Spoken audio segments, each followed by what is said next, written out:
بسم اللہ الرحمن الرحیم۔ السلام علیکم پیارے دوستو، ہم امید کرتے ہیں کہ آپ سب دوست احباب خیریت سے ہوں گے۔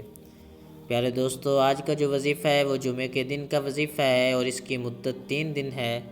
اور وظیفہ بتانے سے پہلے ایک عرض کرتا چلوں کہ اس ویڈیو کو اول تاخیر مکمل دیکھیے تاکہ کوئی بات رہ نہ جائے، اور اگر آپ اس چینل پر نئے ہیں تو اسے لازمی سبسکرائب کر لیجئے۔ دوستو، کرنا آپ نے یہ ہے کہ جمعے کی نماز پڑھنے کے بعد آپ نے 22 دانے گندم کے لے لینے ہیں، اور ان میں سے ہر دانے پر آپ نے 33 مرتبہ یا فتاحو پڑھنا ہے اور اول و آخر درود شریف پڑھنا ہے۔